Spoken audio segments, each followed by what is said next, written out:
One by one, employees from the tourism sector show up here at the National Insurance Board seeking financial assistance. Wherever you roam, and admit that the waters around you have grown, except that soon you'll be drenched to the bone. If your time to you is worth saving, then you'd better start swimming or you'll sink like a stone, for the times they are a-changing. Come writers and critics who prophesize with your pen, and keep your eyes wide, the chance won't come again. And don't speak too soon, for the wheel's still in spin. There's no telling who that it's naming, for the loser now will be later to win, for the times they are a-changing. Welcome to the New Economy, What's Next? My guest today is my father, Deacon D.R. Siramming, and we're going to talk a little bit about financial inclusion. So stay tuned. In the old economy, financial services added value by creating financial products that allowed people to move money offshore to reduce taxes and hide money, for many reasons, good and bad. Our regulatory philosophy and regulations enabled this. This has had two unintended consequences. Number one, because money laundering is a constant worry in this system, the regulatory assumption has to be that the client and/or institution is a bad actor. This means that the KYC, due diligence, and compliance requirements are really costly and time-consuming. Number two, the second consequence is that we've been in a constant battle with the OECD. It seems like no matter what we do, we are under constant threat of blacklisting. This is because source of funds has to be discovered. Ultimately, the world has decided that this form of financial services is unacceptable. But the world has changed in other ways too. Financial technology allows us to reach out across borders. In the new economy, financial services is about enabling companies of all sizes to create value and thousands of jobs. People and businesses always need money. There will always be more people and money outside of the Bahamas. Where the Bahamas can win big is by transforming itself to a fintech hub with progressive and collaborative regulators. We are ideally located, stable, and beautiful. FDI would flood into this place and all of our lives. That's locals, expats, our guests, black, white, rich, middle class, and poor, private sector, and government would be better off. This, however, requires a different regulatory philosophy, one that would drastically speed up KYC, due diligence, and compliance, because money coming in is from legitimate places. This money is being put to work in businesses that create jobs and build community. The second great thing about job-creating fintech is that it would permanently take us off of the OECD blacklists, improve our ability to trade with the world, and ultimately give opportunity to all Bahamians and our guests. The new economy is here. We have to be brave enough to make the jump. Welcome to the show again, Dad. Well, I'm glad you have me back on. So, people know what we're doing with the Arawak X exchange. And I wanted the viewers at home to kind of get a sense of kind of a little bit more about your background and why you're the chairman and CEO of this. So why don't you start with some of your background? Well, I worked in the Chicago markets for a number of years after business school. And I came home and I was the first chief operating officer of BISEX, the International Securities Exchange. So I helped to put in all the technology for that and to write the operation procedures and do the traders. And then after that, I left BISEX. And when I left BISEX, I got a call from the Minister of Finance, Sir William Allen, and he asked me to head up the Financial Action Task Force because we'd just been blacklisted. Yeah. And we needed to clean up our regulatory regime. Yeah, so for people at home that don't know what blacklisting is, that's when the big countries in the world say you guys are doing nonsense, and if you don't clean up, you'll be cut off from the financial world. Yeah, it was a big wake-up call to us, and so I didn't want to be a regulator. My father had a lot of challenges as a sort of regulator. He was a chief price inspector. Yeah, our grandfather, And, not my grandfather. Not our grandfather. but yeah. But anyway, he was a chief price inspector, and he tried on numerous occasions to bring justice to people to make sure they weren't overcharged and these type of things. So I grew up in this type of household, which was one that was on people should be included, not just wealthy people. People should be treated equally, not just by the color of their skin or their income level. That was kind of the ethos of our home. And I would often watch my father become very frustrated. I remember one time he went to do a radio show, and we only had ZNS back in those days, and of course it was controlled by the political, and he wanted to educate people on consumer affairs. Well, anyway, whoever was in at that time didn't want he had a 40-year career, so so you can guess, you can make your own guess because we're not political. Whoever was in at that time wanted to block this information going to the public, so they, made sure that ZNS wouldn't air him, and he'd come home frustrated, and different initiatives he tried would be frustrated, and I realized then that there was no way that I wanted to be a government regulator. But as fate would have it. And yet, yeah. Yeah, even though I turned down Sir William, I ended up spending 8 years on the Securities Commission, not permanent, but on the disciplinary committee, which basically the disciplinary committee recommends cases, reviews cases, and recommends whether they go up for prosecution or they are given a fine or things of that nature.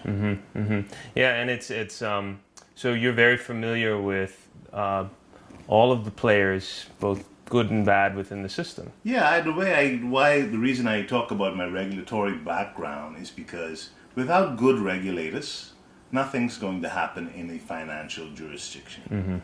You need good regulators because good regulators allow for self-regulatory organizations, because they allow for the use of a country to use its regulatory processes to have an advantage in business over other countries. So, without, like I say, the reason why we're doing what we're doing, and the reason we took the time out of highlighting other areas of the business community is because this is a special moment in our country's history. Yes, indeed. As you know, there are people on breadlines. Yes. I'm a deacon of the church, and I am constantly being called to assist people, to buy groceries, to buy beds, to buy an iPad for the household, for the kids in the household, so they can do schooling. The world is changing, and as people are losing jobs, we need to be especially careful at this moment, because while the forces of good are there and want to transform us into a beautiful nation, into a more beautiful nation than we already were, into a more prosperous nation, the forces of evil are out there that are ready to drive us down. And so I like to think that the exchange is a force of good. The capital markets are a force of good.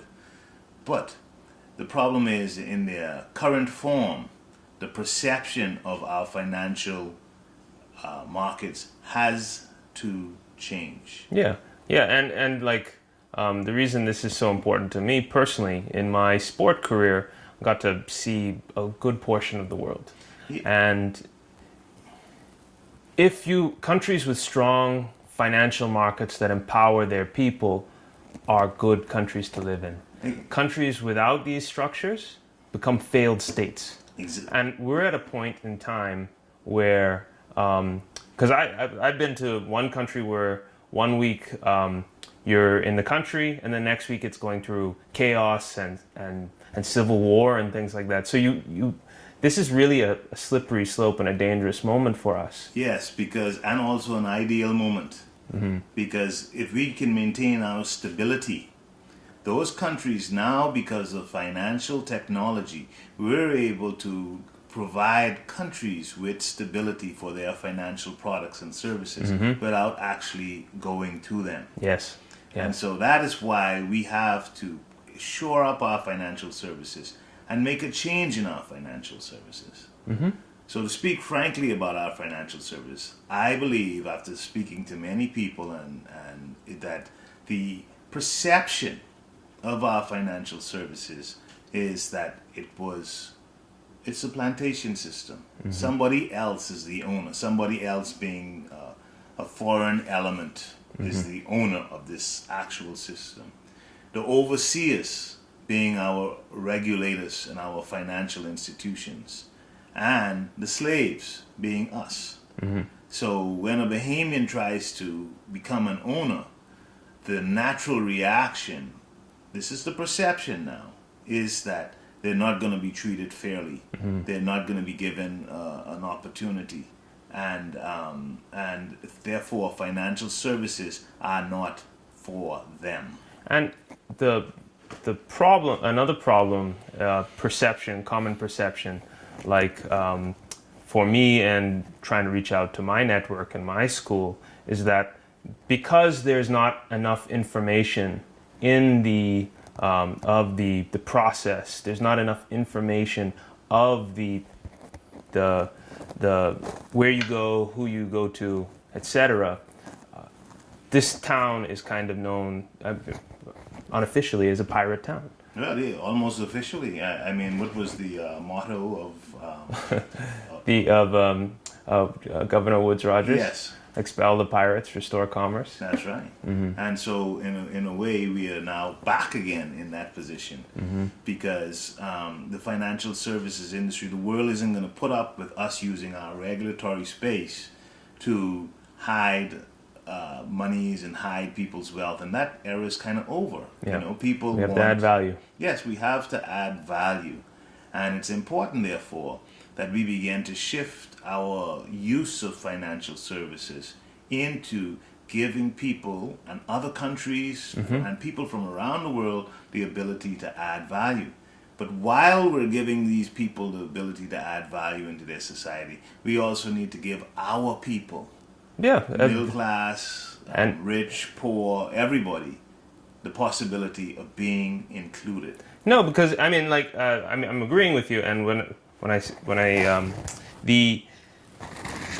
we have a great opportunity to return our financial services to the forefront of the region and maybe even the world if we do things correctly. Well, yes. I mean, you know, when I was in the Chicago markets, I studied under the chief economist of the Mercantile Exchange. And, you know, one contract is worth more than the trading of it and the people around it and the servicing of that. One contract trading through an exchange could be worth more than the entire economy of our country. Yep. And so when you look at the direct jobs and the indirect jobs created with it. Oh yeah, because like what people don't understand about exchanges is the like you said, that one contract. That contract is real people's lives, affecting real people. Whether it's you're doing commodities where you're like a farmer is selling X amount of grain to a packing house Y, and they're trading that value back and forth. And so it's enabling. It touches real people. This is not something existential thing that is. Yes, and you know, coming from one of the best business schools in the world. And having trained with the guys who write the textbooks that other business schools go to, I can tell you, I can speak quite honestly to this. The financial service in this country has been seen as a place where sort of elite people go to talk down to the rest of the people.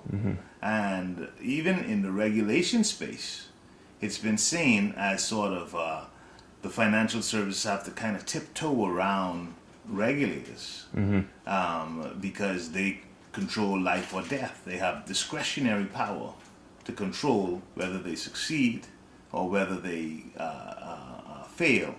And this is the perception. And no, it's and you know, and the reality is, with that perception, you cannot attract foreign direct investment. You can attract foreign direct investment, which is key to our country. You know, I had a conversation the other day with a Bahamian from the diaspora who is a multi-millionaire who works with funds that the smallest fund they work with is $40 million up to $300 million. And he says they're in every region of the world except this country because it's too difficult to do business there, and the perception is that you're gonna go in here and your money's gonna go into a stall. You don't know for sure if you're gonna get your licenses. It's not worth the time and the energy to be in here, and this is what we have to change. No, yeah, because at the end of the day, it's businesses that suffer, and when businesses suffer, it's the people that suffer, and then you have people on breadlines. That's right. It's direct relation between what's happening in our financial services and people being on breadline, and we can make a difference in our growth in financial services so that we don't have people in this particular position. But the growth begins with, as always, people. Yes. And so I use the term perception because the reality is somewhat different. The fact is that you have a lot of good and caring regulators and people involved in the financial system that need help to come forth and to continue to put forward the excellent programs. Now, the perception is one thing, and I spoke about perception because we're not accusing anybody of anything, or we're not attacking anybody at all. The reality is that we do have regulators that are good people, that are caring people, that are in these institutions. And the foundation of a new financial service is that you have to give these regulators the tools that they need, the technology that they need, the things that they need to be successful. And in order for that to happen, you have to be able to, they have to know that they are protected, that they're not punished or penalized because the system is... No, because they're always special interests that are going to try and keep things the way they are. The problem is, if things remain the way we are, we will be a failed state. This will not be a nice place for anyone to live. Listen, I spent a year in Jamaica in 78, 79 when it was a failed state. We have no idea of what that looks like. No. Now we have had we're beginning to have some idea because we've had rushes on food stores and things like that. But the bottom line is within a couple days, everything kind of calms down, and if there's a situation, it's turned around and people begin to become more rational. But imagine a state of constant irrationality. And I've seen that personally in a number of countries. Yeah. Cuba, Jamaica, Guyana, right in this region, that we are basically the same people with different circumstances. And even sometimes with the same legal system. So it's not our laws are not the only thing that's going to protect us. It's the people, as you say. Our people will protect us, and that's why we have to protect our people. We have to protect our good regulators and our good politicians and our good people. And we have to turn our attention properly to the financial services.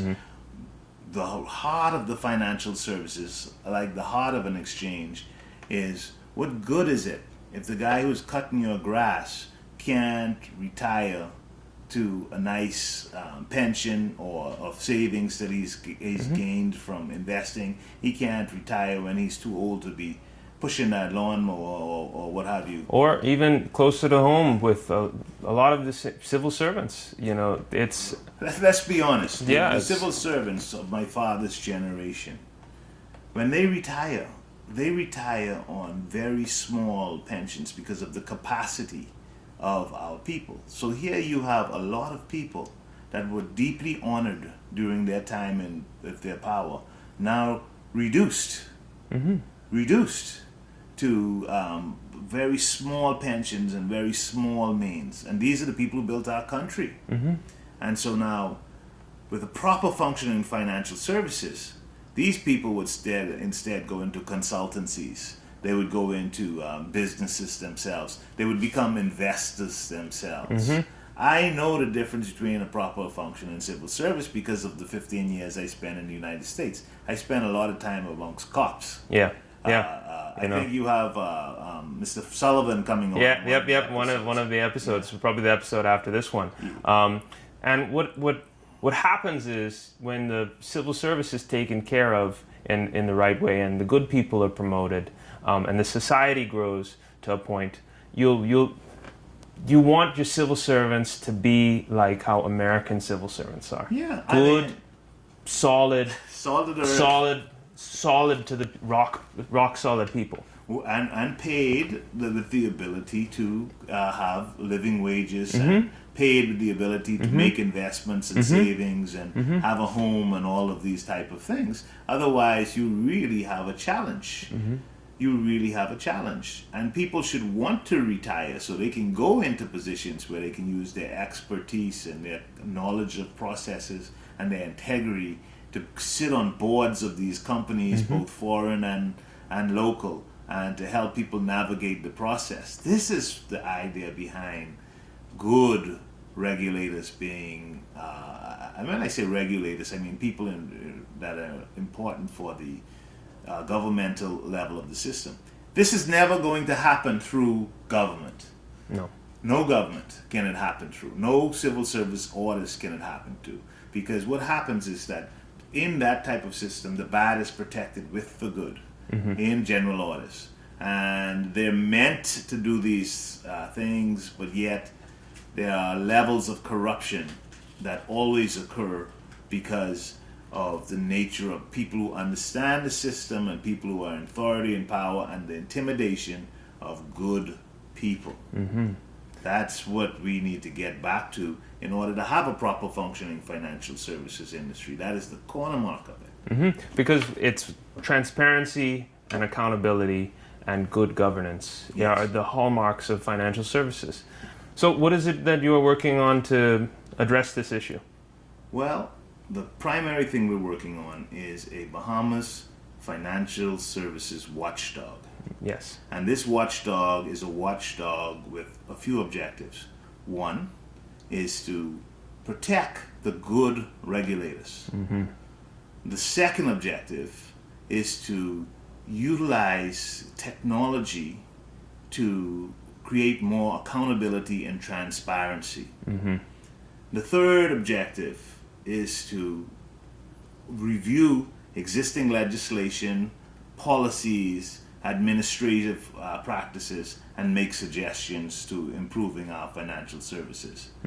And finally, to give it some teeth, a legal fund so that people are protected legally. People can bring suits against different people who are corrupt and bad actors, and also that they not be punished if they can show evidence of this corruption and bad acting. Yeah. And so this watchdog group will be a non-profit, private enterprise, non-governmental group.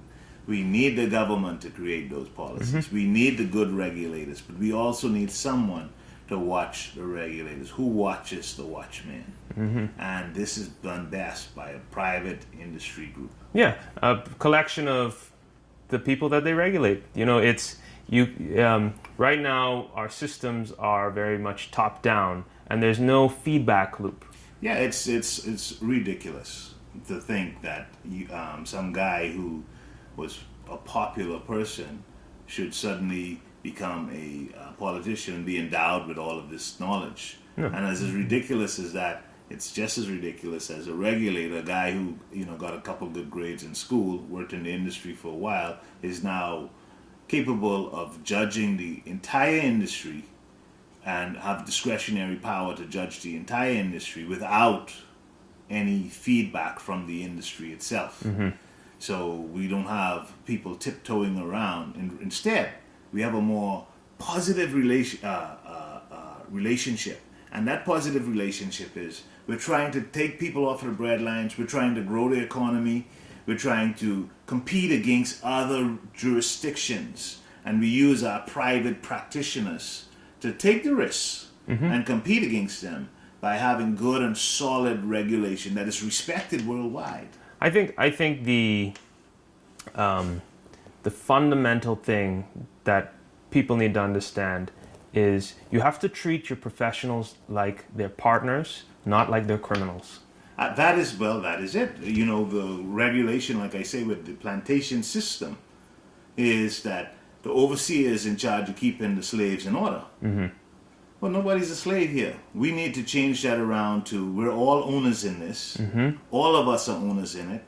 Both the firms that are coming from abroad, we're inviting them into our home. And as we invite them into our home, they become a part of us. And they add value. And they add value to the world. And we add value to the world. And we have the ability to be owners, co-owners along with them. So this is the aim of the Bahamas Financial Services Watchdog Group. And you can find out more information on it by going to the website that you see on the screen here. And we are trying to get industry professionals. The response has been incredible so far from the different people who have come and began to talk to us about it. And I think it's going to be fantastic for our region so that we can begin to positively work together with our regulators. And, and this is, it shouldn't be looked at as something that is harmful or antagonistic. Because at the end of the day, transparency, money, investment floods towards transparency. Yes. It floods. Yes. And the fact of the matter is we're in a war. Yes. We're in a war to save our people. We're in a war as our society shifts. And we're at different parts of the war machine, which must defeat the enemy. And this enemy, in my experience, really is enemy that can be defeated. Yeah. So once all of this transparency and things like that, we've been reaching out to our networks, and we're just two Bahamians that happen to have gone to good schools. There are thousands of us out here that have networks that reach across the entire world. And what we've found once we've explained what we do and what we're doing is people are excited. They are hungry to do investment here. Yes, and this is an excellent time for it because right now, because of the technology that it's available, and when we say technology that it's available, we mean that it has to be accessible to the use of somebody with a phone. They should, that's one of the exciting things that's going to be a part of the exchange, an investment wallet where you can see all your spending on your telephone. You can see all your investments, your entire portfolio on your telephone. I'm looking forward to the day when a kid can, at age 15, which is the beginning of the investment profile, can whip out his phone and show his portfolio to his friends. Yeah, that would be an interesting pickup line. You want to see my portfolio? But anyway, so thank you for tuning in. This was it's my dad, D.R. Ceramics Sr., Chairman and CEO of M Dollars and Arawak. We'll see you next time. I look outside my window and nothing seems the same. I hear their voices howling and I feel the winds of change. Every generation has a challenge they must face. Restart. 2, 1. The heroes rise among us and march towards their... So yeah, this past year has been crazy. The UK has left. The outbreak is very high risk. Emergency order.